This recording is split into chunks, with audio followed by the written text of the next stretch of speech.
Hello everybody. Today I would like to talk about Arkham Horror in general. The Arkham Horror franchise, it has been around, well, to be quite honest, of course, there was an Avalon Hill, I think, Arkham Horror game from the 80s, which I've never played, but I've heard rumors that it was probably not a good game for whatever reason. Some called it broken, some called it boring. Then again, I'm somebody who likes to play Runebound, which a lot of people find terribly boring because it seems to be you're doing the same thing over and over and over again, whereas I like playing for the story element. So maybe I would have enjoyed Arkham Horror, the original, as well. So I've only come to the Arkham Horror franchise through Arkham Horror itself by Fantasy Flight Games, which was released, I believe, in 2005. I got the first German edition way back when, which was produced by Heidelberger Spiele. And I played it to exhaustion with friends on my own. I played it very many times. And I played it because I think sometimes also simply out of cussedness, because there were quite a lot of things about the game that I did not like. But I just wanted to like it, and I just wanted to play it, and I just wanted to immerse myself in Lovecraftian horror, in a Lovecraftian horror game for that matter. So I just played it, you know. I also got an expansion, but only one. And I can't even tell you which one that is now. It might be the King in Yellow, but I'm not. No, it's actually the Dark Pharaoh one, which basically added a couple of cards, but somehow I couldn't really get invested in a way. I wasn't, and I played it with friends as well, and I remember one time when loads of us, I mean it was I think 4 players, and we were all veterans. We'd played this game so many times before, and on the setup we got the distribution of clue tokens completely wrong. We put them on the green diamonds instead of the red ones, and we never even caught on to that. But it has, of course, problems. It causes problems down the line because I think we had too few clue tokens to begin with.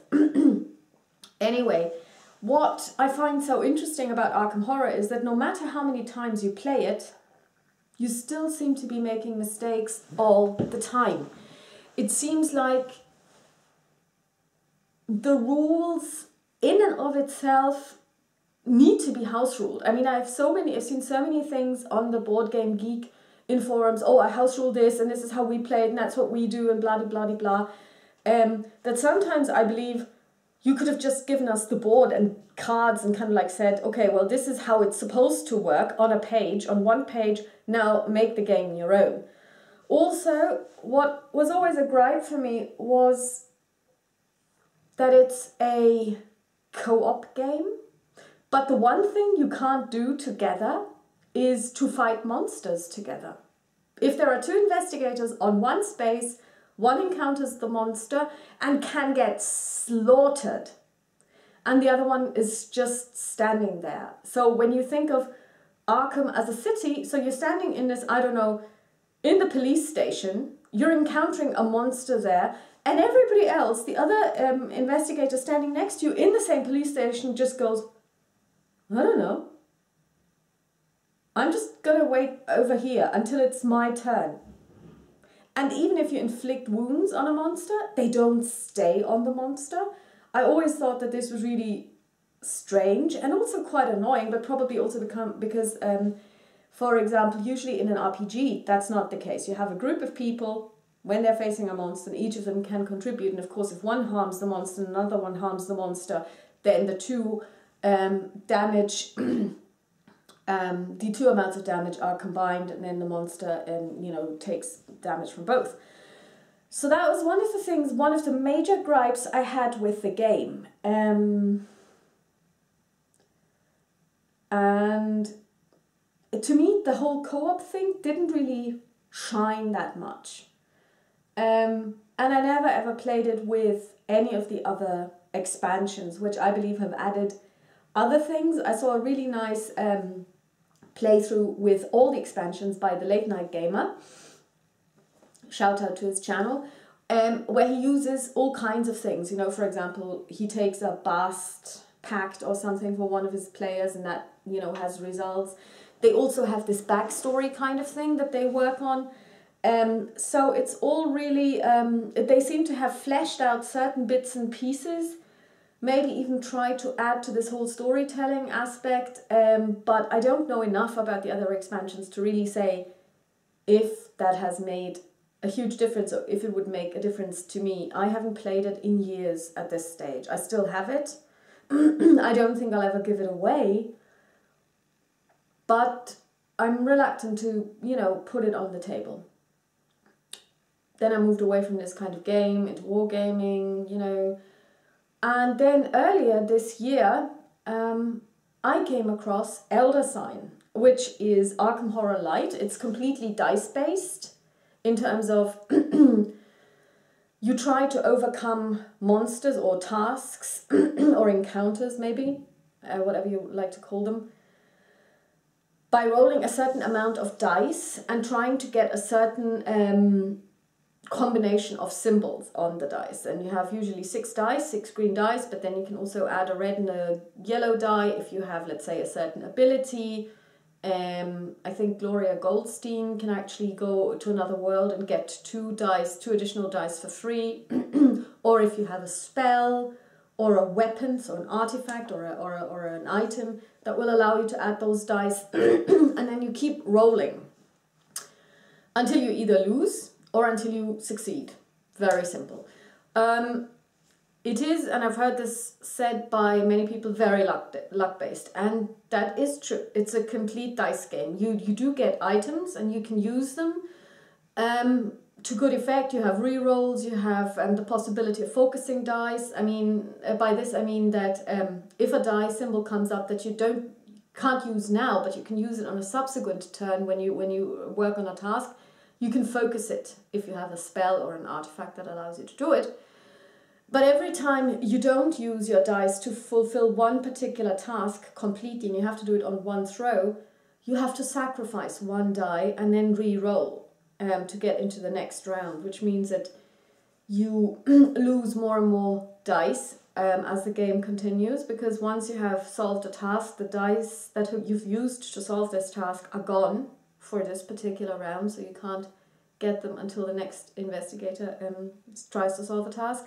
So again, the amount of dice you have gets fewer and fewer as you move along through a particular encounter. There are, I think, 2 expansions to this. The original game is set in the Museum of Arkham, and you have encounters in the museum. The first expansion actually gives you additional cards for encounters in the museum. And I don't have that one, so I can't talk about it. But the second one is called, I think, it's called Streets of Arkham? I don't even know. But it actually takes the action out of the museum into the streets, and it has a lot of new mechanics. Some say they don't like them because they think they're overdoing things. They try to do too many things.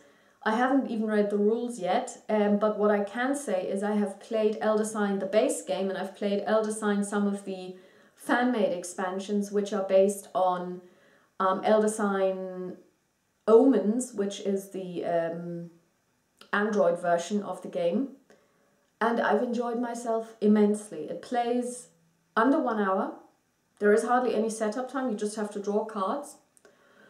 I usually draw everything randomly. The Great Old One, you have a doom track, as you used to from Arkham Horror. Weird things happen, horrible things happen, you get slaughtered, you have your investigators. Even the investigators are the same as you know them from Arkham Horror, only their abilities have been modified to fit in with this game. And I think that there are some investigators that I saw in Elder Sign that I've now also encountered in Eldritch Horror, but they are not in the base game. In Arkham Horror. So this is basically another installment of, or another reimagination, if you like, of Arkham Horror, Elder Sign. And then we have another one which I only came across a couple of weeks ago, and I looked at a YouTube channel, and this person did a whole playthrough of Eldritch Horror. And I was amazed. I thought, wow, this seems to be exactly what I'm looking for. And possibly even what I looked for in Arkham Horror without being able to maybe pinpoint what I was looking for.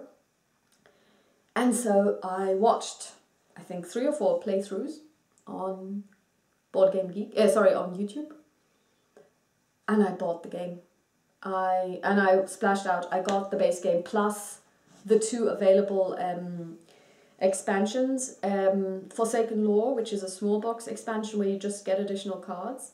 But of course, again, like with Arkham Horror and Elder Sign as well, the meat is in the cards. It's that's what this game is about. It's about drawing cards and solving encounters. And I also got the Mountains of Madness, which is a boxed expansion in terms of that you also get an additional playboard. So it's like maybe the smaller playboard expansions that you get with Arkham Horror, where you have a sideboard with additional locations. In this case, it's based on the Mountains of Madness story by H.P. Lovecraft, so it's set in Antarctica, and you have the camp, you have the City of the Elder Things as some of the locations. I think the Plateau of Leng is there also. And you reach it by going to Antarctica and then take one more travel step.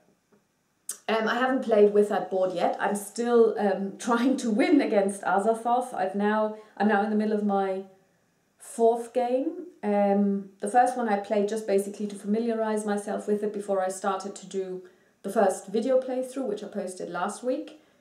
Yesterday I lost against Azathoth. Today we're doing quite a good job, my 3 investigators and myself. But what I can already say is that every game has felt really different.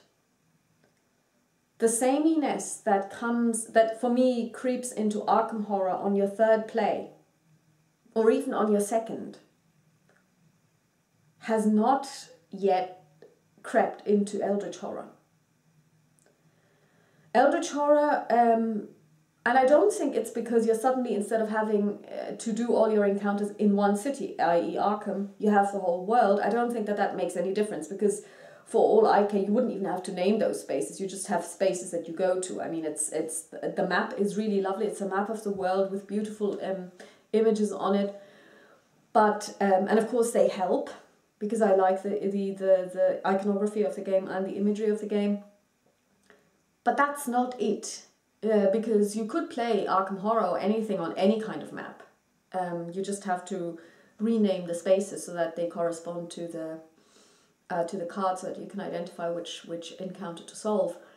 But what I like about it is, first of all, the fact that you can heal sanity and stamina on every turn when you take a rest action. You don't have to go to the hospital, you don't have to go to the asylum. You can heal it then and there. You can truly collaborate on fighting monsters. So for example, and of course you have multiple rounds to win against a monster. When you fight a monster and you inflict damage but you don't kill it, the damage stays with the monster. Next time around you can try again. Of course you also might take damage from that. But if there was somebody else there, they on their turn could also encounter the monster and finish it off. So that's really good. You have some investigators that have the ability to pass on stuff to somebody else in a completely different space. Now you might go and say, well, that's kind of unrealistic. I mean, how is it possible for Mr. Kane to obtain a gun in Arkham and give it to somebody in Tunguska? I suppose the background is you have somebody who's really influential and he commands people who can actually just take stuff and put it on a plane and take it to Tunguska. Or one of the investigators I'm playing with at the moment can, as an action on her turn, give as many clue tokens as she likes to someone else, to one other person, anywhere on the board, which at the moment is quite helpful because she can actually collect clue tokens. And this time around we are very successful. The cards have been, or should I say the stars have been right for me for once, and not so much for the great old one. So at the moment the investigators have been really lucky also in that they have been getting encounters which were, if they weren't beneficial, at least not detrimental. Because yesterday when I was playing, Lily Chen, on her first 5 rounds of encounters in Shanghai and Tokyo, lost sanity or health or both, was detained and got an injury. But none of the encounters she had would have had a positive outcome if she had passed. They all had bad outcomes when she'd failed, but you know, even passing them would not have given her any positive outcomes, which was really tough. I mean, that was cruel. That was so cruel. And I think she actually, did she go crazy? Well, one of them went crazy anyway. And this is another thing. When one of your investigators goes crazy or loses all his stamina, they're flipped to their sides, and then somebody else can go to that space that they're on and encounter them as an encounter. Then you turn over the card, and then you can see what you have to do, and you usually get their stuff, which is very neat, you know. You can actually get stuff and benefit from them still. Which brings me to another mechanic, and that is the flipping of cards. In Arkham Horror, for example, spells are one-sided. You look at the spell, you know what you have to do to cast it. You have to test law, for example, and you have to spend a certain amount of sanity.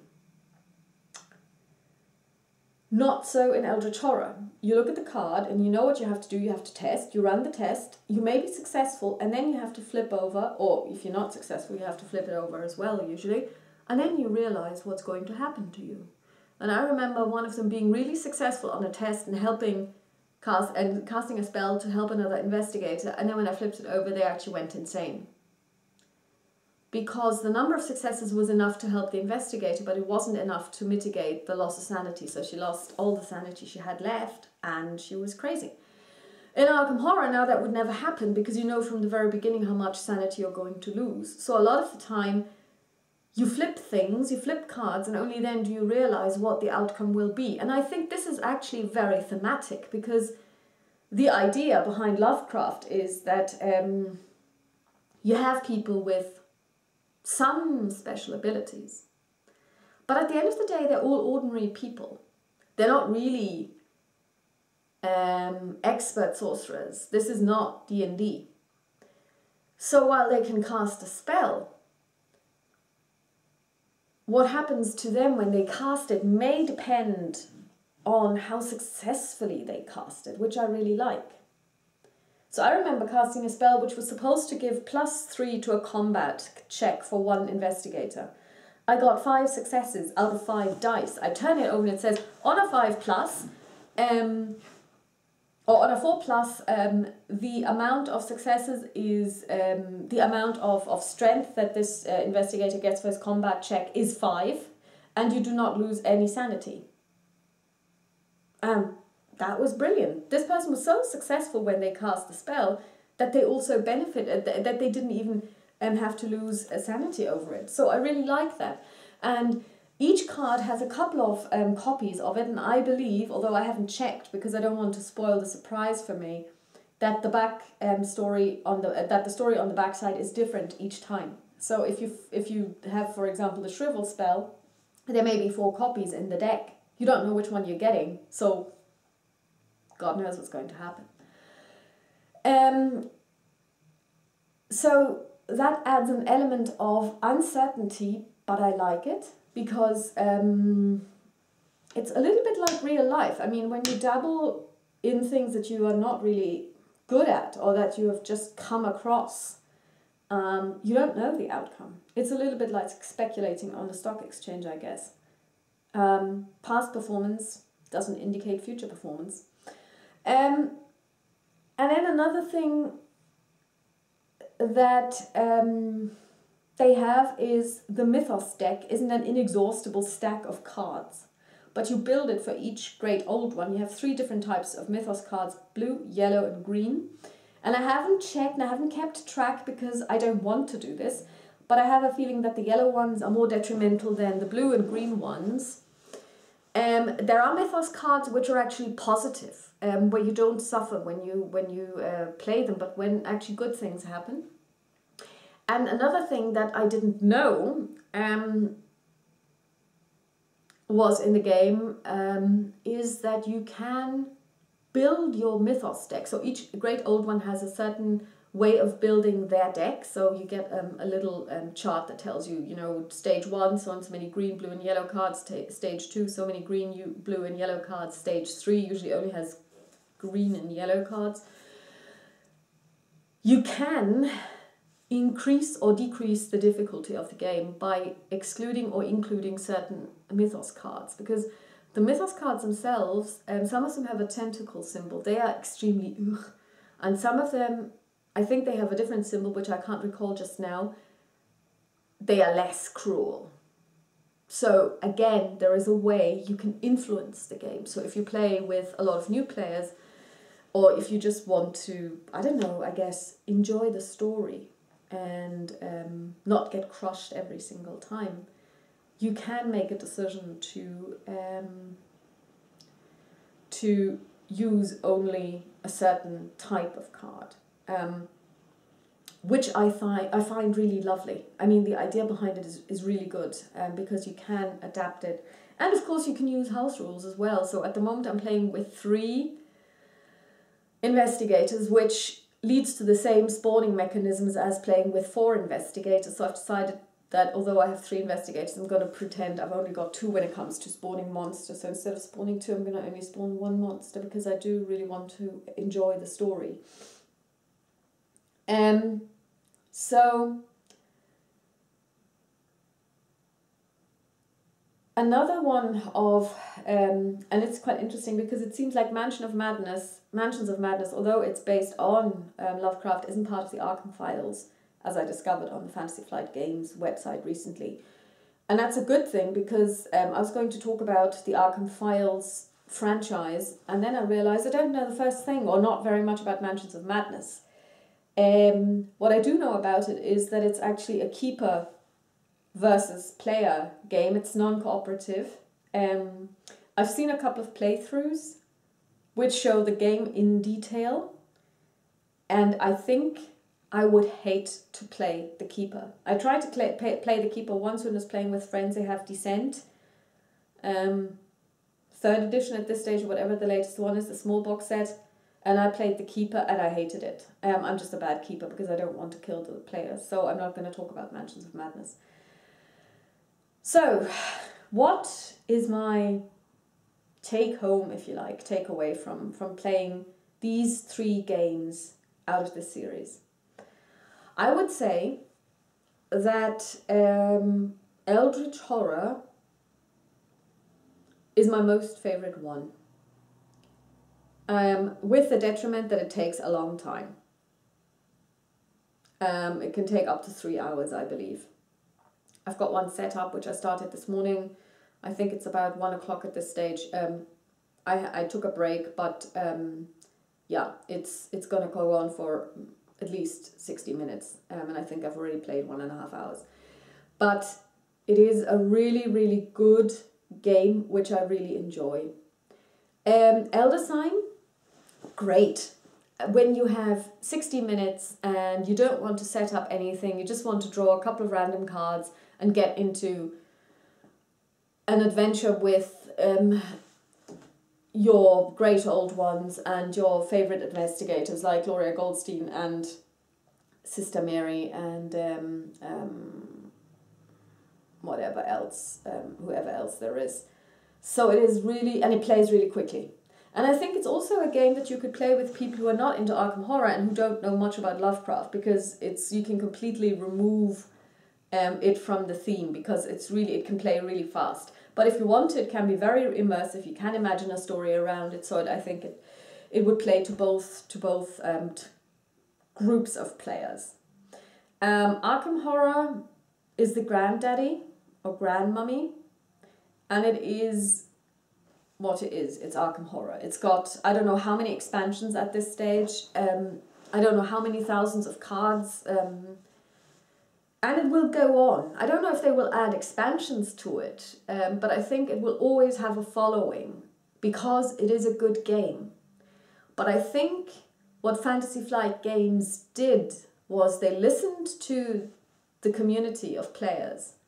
They took some of the suggestions and they revamped Arkham Horror to come out as Eldritch Horror and did away with a lot of problems that some people perceived in the game, including myself, and added new things. Of course, they have also added new things that people don't like. So, for example, there are tasks now, which are like assets, and you draw them, and if you perform a certain task, if you perform the task that is written on the card, you can get a benefit.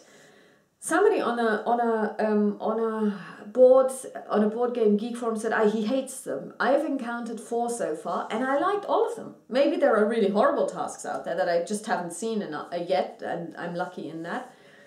But they all didn't really detract from the story because you still had to solve an encounter. You still had to, for example, battle a monster or close a gate. But then, in addition to what you usually get when you close a gate, which is nothing, or when you encounter a monster and you beat it, nothing, you got something for it. So I actually like that idea. There are also preludes, which come with Mountains of Madness, which you draw before you play, or which you can draw before you play, and then you have to do certain things. I haven't done those. And somebody said, I hate them, I'm never going to use them. And there was this controversy on Board Game Geek around all of these new things that were introduced with Mountains of Madness. And then somebody said, well, the good thing about Eldritch Horror is that it's modular. If there are things you don't like, you just don't include them. And I think that's a very good, almost last word, because there's one more thing that I forgot. With Mountains of Madness, they have introduced a new token. It's the so-called focus token. In Arkham Horror, when you roll a die and you want to re-roll it because you don't like the result, you can spend clue tokens. You can do that in Eldritch Horror too, but in Eldritch Horror you get fewer clue tokens, because they don't spawn on every turn, so that's actually quite detrimental. So they've introduced the focus, and as an action, you get 2 actions per round. You can actually say, okay, I'm going to focus. You get a focus token. You can have a maximum of 2. So when you want to re-roll a die, you can use a focus token instead of a clue token. And it also means that you don't waste your actions, because sometimes you're sitting in a space and you really can't do anything. There is nothing you can do as your action because you want to stay in that space, for example, because you're waiting for a wilderness encounter or that you need to have there because there is, I don't know, a rumor there or something. You can't rest because there may be a monster. You can't do an acid check because you're in the middle of nowhere. Or you could rest, but you're at maximum health and sanity already, so there's no point. So you're really just sitting there and you're wasting 2 actions. And they introduced this focus action, which you can take so that you get a focus token, and that's something that is really, really good.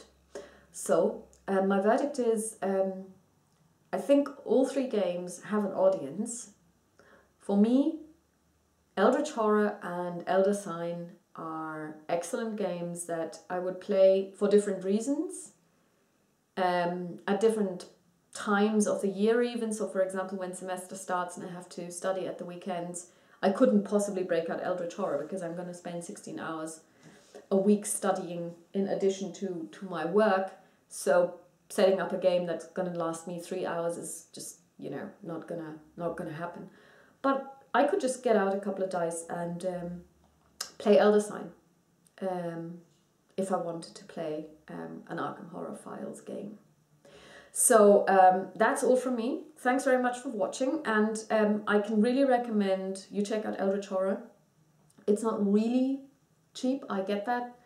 Elder Sign, of course, cheaper because less material. The most recent expansion for Eldritch Horror, Strange Remnants, is coming out in August. I've already tried to pre-order it. I'm still waiting for my online FL friendly local game store, online friendly local game store, or is it a FOGS, friendly online game store, whatever they are called, to have it on pre-order. I spoke to them this week. They said it was going to be on their website this week or next week. So yeah, I'm already looking forward to pre-ordering it, and I can only recommend it to you. Check it out. Maybe you can get a used copy, and enjoy and keep gaming. Bye.